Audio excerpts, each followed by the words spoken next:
Bismillahirrahmanirrahim. Assalamualaikum warahmatullahi wabarakatuh. Ya, bertemu lagi bersama saya Faiz ya di gurumengajar.id. Terima kasih atas kesempatan yang diberikan kepada Guru Mengajar.id. Sampai hari ini alhamdulillah kita semuanya diberi kesehatan oleh Allah Subhanahu wa taala. Sallallahu alaihi wasallam, mari kita turun Nabi Muhammad sallallahu alaihi wasallam. Pada hari ini kita akan membahas sebuah implementasi, bagaimana kita mengimplementasikan sebuah proyek profil Pancasila ini yang begitu keren banget nih kurikulum ya. Bang Nadiem Karim nih bikin kurikulumnya keren banget ya dengan metode tes bakat digital atau talent mapping ya. Sebenarnya beberapa muatan-muatan di kurikulum Merdeka ini sebenarnya sudah pernah dipraktekkan oleh sekolah-sekolah yang lain, yaitu terutama di sekolah alam ya. Hanya saja ini disintesiskan menjadi sebuah kurikulum yang menasional ya, menasional. Alhamdulillah pendidikan kita semakin maju ya, semakin berkembang ya. Mari kita kembangkan, kita kreasikan ya.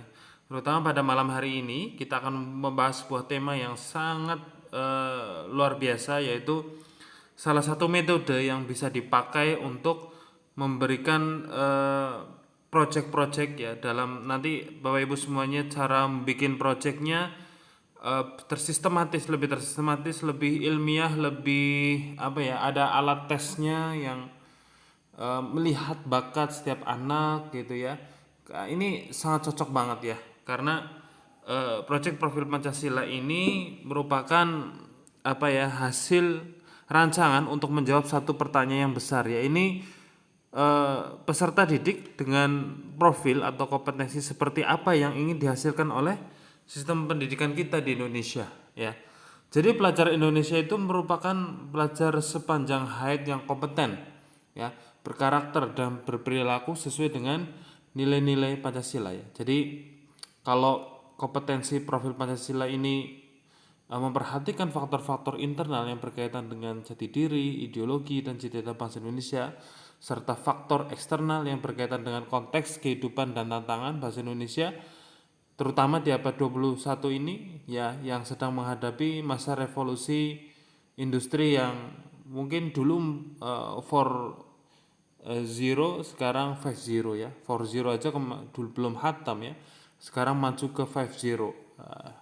Ada beberapa kompetensi-kompetensi yang harus dimiliki oleh pelajar kita, yaitu ada 4C. 1C yang pertama adalah communication ya, yang kedua yang kedua adalah critical thinking, yang C yang ketiga adalah collaboration, yang terakhir adalah kreatif ya.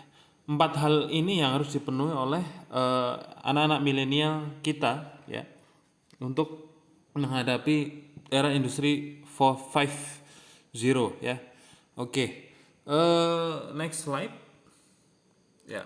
Fundamental tes bakat digital.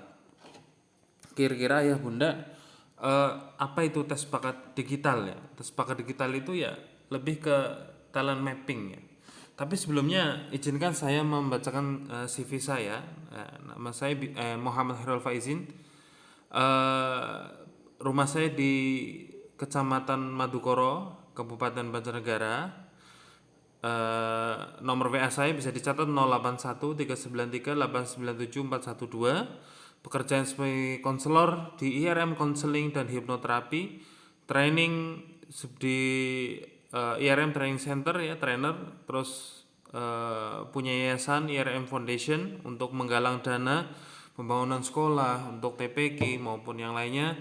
Founder Bimbel Fitrah Mulia dan TPQ Ar-Rahman ya. Saya ada TPQ dan juga Bimbel, dan juga insya Allah mohon doanya sedang proses perancangan pembangunan dan perancangan sistem kurikulum dan sebagainya. Insya Allah nih tes bakat digital ini yang juga talent mapping ini akan kita implementasikan juga di sekolah kami di PAUTK Insan Rosyid Mulia Banjarnegara ya. Saya punya karya yaitu novel Pelangi di Negeri Ujung Pandang, tercetak 100 eksemplar, dan juga insya Allah nanti mau membuat buku psikologi parenting skill. Ya, next. Oke. Pengalaman dari dulu sejak kuliah jadi trainer ISQ, renungan-renungan buat adik-adik SMA dan sebagainya SMP. Terus quantum public speaking, pernah ngisi materi tentang fundraising, pernah ngisi tentang seminar mahasiswa baru UNES yaitu My Hijrah My Way, pernah bedah karya ilmiah, skripsi psikologi Islam, pernah ngisi tentang The Power of Habit, ngisi tentang training di Karya Plasmafon, praktisi hipnoterapi, ya saya buka praktek sendiri juga di rumah, relawan UNES yaitu Longsor Desa Banjarnegara, pernah jadi pembicara di eguru.id dengan 1850 peserta dari seluruh Indonesia, ya guru-guru, orang tua dan dari berbagai kalangan lintas profesi, dan juga speaker atau pembicara di gurumengajar.id. Next, mungkin cukup itu perkenalan dari saya. Selanjutnya untuk beberapa daftar isi, ya nanti ini yang akan saya sampaikan. Untuk selanjutnya inilah inspirasi dalam kita mengambil tema tentang implementasi implementasi profil pelajar Pancasila ini dengan tes bakat digital, ya. Beliau adalah Abah Rama Royani yang ada gambar kacamata itu, ya, foto yang ada gambar kacamata itu Abah Rama Royani, ya. Beliau adalah founder Talent Mapping, ya, dari PT Lead Pro, ya, di Jakarta, yang ini sudah menginternasional, ya. Jadi beliau pernah presentasi tentang talent mapping ini ke universitas-universitas di luar negeri, terus presentasi di BUMN yang juga dipakai dalam proses perekrutan karyawan juga, dan dipakai di sekolah-sekolah, seluruh sekolah alam, ya. Terus yang ada gambar kupu-kupu itu, ya, Ustadz Haris Santosa, beliau adalah inspirasi kami juga dalam Fitrah Based Education, pendidikan berbasis fitrah yang terutama membahas tentang fitrah bakat juga, ya, karena tes bakat digital itu sangat lekat dengan bakat, ya. Nanti kita akan menggali potensi bakat siswa yang nanti menjadi rujukan kita dalam membuat sebuah program yang disesuaikan dengan kurikulum. Next, selanjutnya. Oke, apa masalah yang ingin kita pecahkan pada kursus-kursus di gurumengajar.id ini, ya. Satu, bagaimana cara penerapan proyek profil pelajar Pancasila secara ilmiah loh Bapak Ibu, secara ilmiah dan aplikatif dengan talent mapping for education, ya. Nanti insya Allah saya akan berikan tes bakatnya, caranya gimana, interpretasinya, instruksinya, terus bagaimana tahapan-tahapan perkembangan fitrah bakat, begitu, ya. Dan juga nanti bagaimana bentuk laporannya, nanti Bapak Ibu juga akan kami berikan mungkin sedikit penugasan juga, begitu. Yang kedua, orang tua dan guru belum memahami bagaimana maksimalkan belajar anak di kelas, di rumah, dalam penerapan kurikulum EKM juga, ya. Jadi sifatnya adalah approach, ya. Jadi orang tua ikut terlibat dalam aktivitas anak di sekolah maupun kegiatan sekolah, ya. Yang ketiga, gimana sih supaya guru itu siap menerapkan kurikulum IKM dengan metode yang sudah teruji dan dipakai di sekolah swasta maupun perusahaan BUMN, ya. Ini talent mapping ini yang akan kita pakai, yang kita akan bahas 6 kali e-course ini.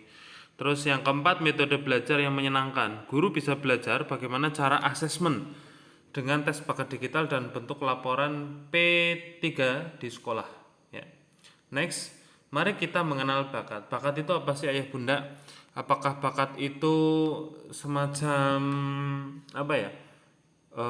sifatnya nature atau nurture? Nature itu apakah bakat itu sifatnya genetik atau bakat itu sifatnya dibentuk karena lingkungan? Ya, ini menjadi perdebatan terutama di dunia psikologi, ya, karena saya kuliahnya psikologi. Jadi di dunia psikologi itu ada yang berpendapat bahwasanya bakat itu dibentuk, potensi bakat itu dibentuk karena lingkungan. Ada yang berpendapat bahwasanya terutama para ahli biologi, ya, biopsikologi juga menyampaikan bahwasanya potensi bakat itu dibentuk karena genetik dari orang tuanya, ya. Kalau dalam talent mapping ini, dalam tes bakat digital ini akan menjawab bahwasanya dua-duanya benar. Jadi bakat itu terbentuk sejak lahir, ya. Bagaimana itu yang disebut dengan nature ya. Nature itu sebenarnya dari orang tua kita ataupun dari genetik ya, dari genetik gitu, dari struktur kemampuan organ tubuh, kemampuan berpikir dan sebagainya ya. Hanya saja setelah manusia itu lahir, individu itu lahir, eh, itu dibentuk ya, bakat itu akan terbentuk lagi, yaitu oleh lingkungan. Bagaimana keadaan lingkungan tersebut, geografisnya, sosial budayanya, terus bagaimana pola asuh orang tuanya, itu sangat menentukan kondisi ekonomi ya. Mungkin kita akan kesulitan untuk mengembangkan bakat kita kalau mungkin ekonomi kita tidak bagus gitu ya. Maka ekonomi juga mendukung bagaimana mengasah potensi dan bakat. Atau ada yang karena ekonomi kita terpuruk malah kita mungkin jadi lebih mandiri sehingga mencoba berbagai macam bentuk kegiatan sehingga bakat itu terasah ya. Sangat beragam kemungkinan ya. Dalam fundamental tes bakat ini ya, harapannya adalah grand design kita setelah belajar e-course ini adalah harapannya anak-anak usia SMA ya, terutama ya kelas 10 sudah tahu tentang bakat mereka.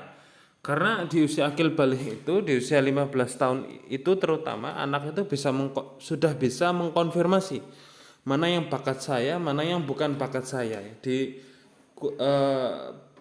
saat guru membuat proyek profil Pancasila ini, anak-anak itu di usia 15 tahun ini atau SMA kelas 1 ini, dia itu bisa mengkonfirmasi dengan cara kita sebagai guru memberikan tes bakat dulu.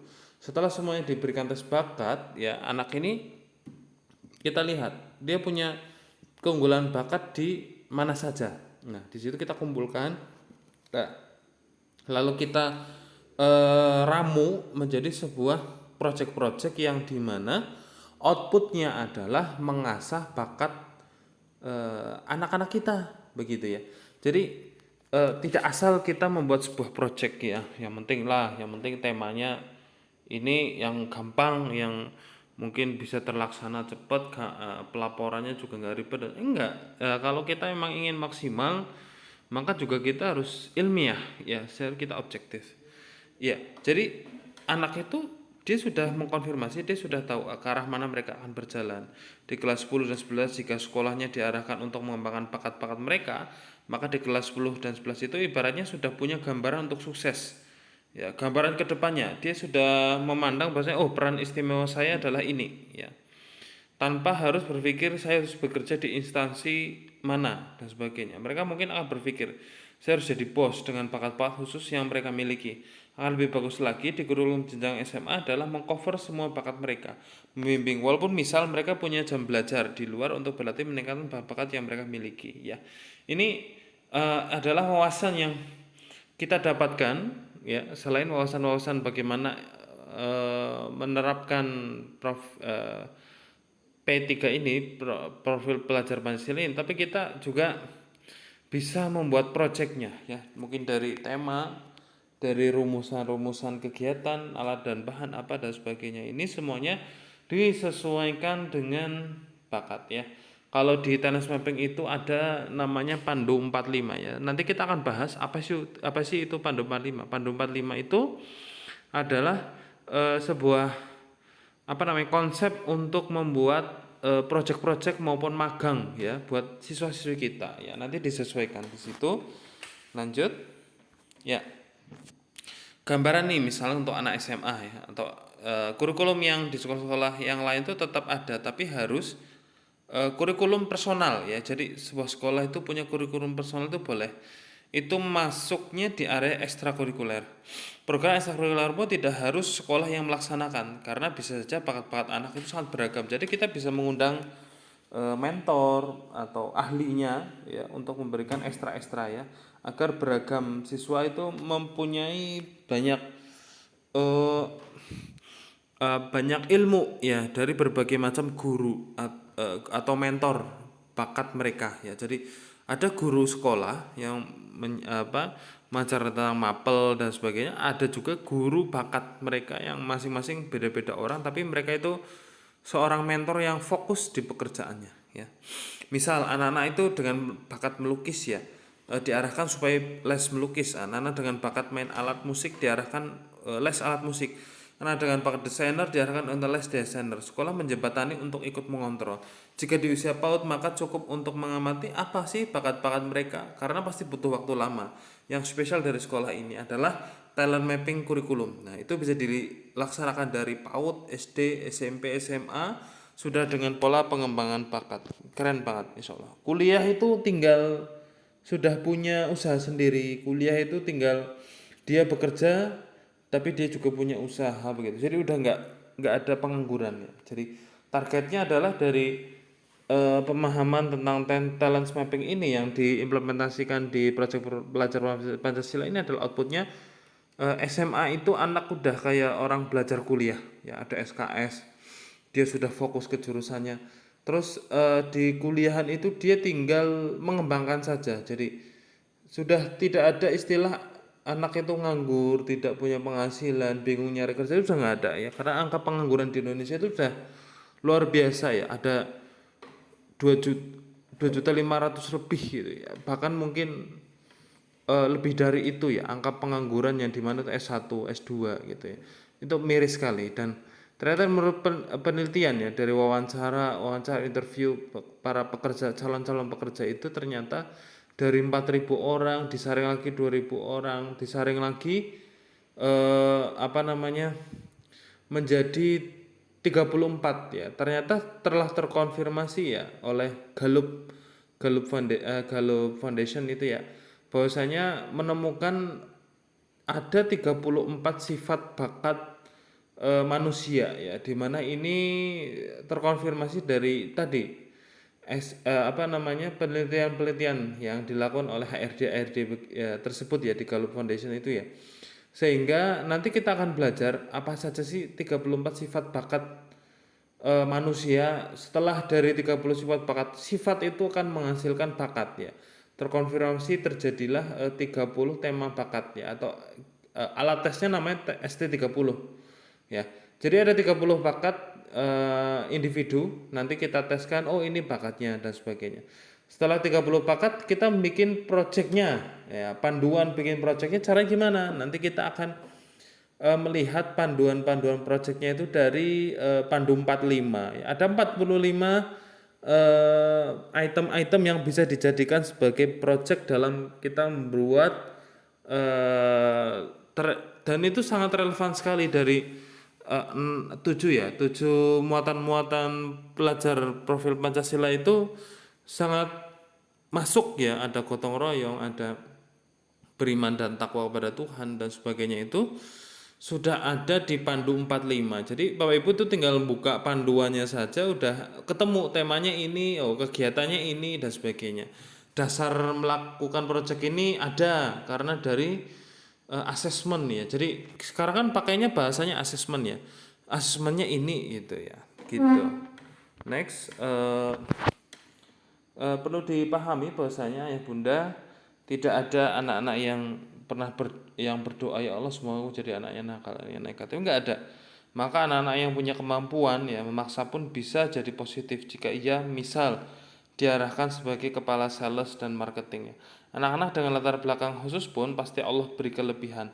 Tugas dari sekolah ini adalah menggali kelebihan-kelebihan bakat mereka, tidak hanya abstrak, melainkan abstraknya perlu harus diwujudkan dalam bentuk fisik, yaitu dari proyek-proyek yang akan kita ramu ya. Nanti gimana sih cara membuat kurikulumnya ya, pakai metode apa? Kalau kurikulumnya biasanya kita pakai metode spider web ya. Jadi bagaimana beberapa mapel-mapel itu dicari irisan-irisan indikator-indikator mungkin capaian pembelajarannya itu, lalu jadilah sebuah tema ya, tema menjadi tema yang project profil Pancasila itu misalkan begitu. Sehingga misalnya ada 2 mapel atau 3 mapel yang sama, nanti bikin project yang bareng-bareng gitu ya. Nah, bakat saya percaya tidak akan berubah ya, karena bakat itu sifatnya, ada yang berpendapat bahwa sifatnya laten ya, bisa berubah-ubah sesuai apa kondisi lingkungan yang diasah. Ada yang berpendapat bahwasanya bakat itu sifatnya tetap. Begitu bagi yang berpikir bahwasanya bakat itu dibentuk oleh genetik. Ya, kalau saya sendiri ya, saya berpendapat bahwasanya bakat itu bisa apa namanya? Bakat itu secara genetik tetap ya sampai kapanpun akan tetap ada di dalam diri kita. Hanya saja mana bakat yang menonjol itu itulah yang diasah oleh lingkungan atau nature ya. Makanya bukan berubah bakatnya, cuman mana bakat yang menonjol gitu ya.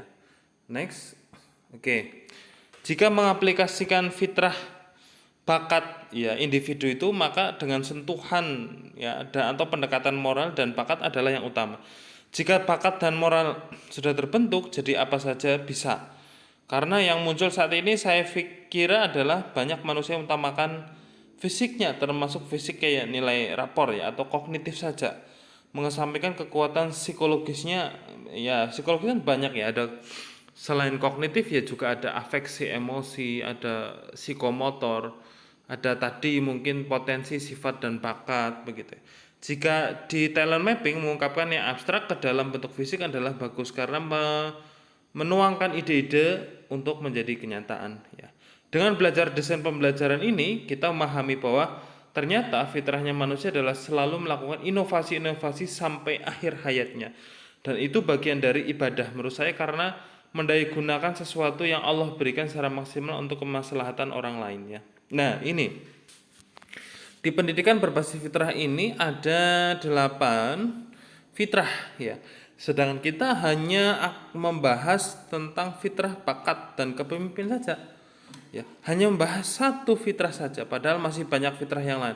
Fitrah keimanan, ada fitrah jasmani, fitrah belajar dan benar, fitrah seksual dan cinta, fitrah individual dan sosialitas, fitrah perkembangan, ada fitrah estetika dan bahasa. Ya, mungkin lain kali kita akan belajar tentang fitrah based education ya. Jadi kita akan lebih lengkap lagi belajar, tapi untuk yang sekarang kita masih ke fundamental talent mapping. Apa sih pentingnya talent mapping itu begitu ya? Iya.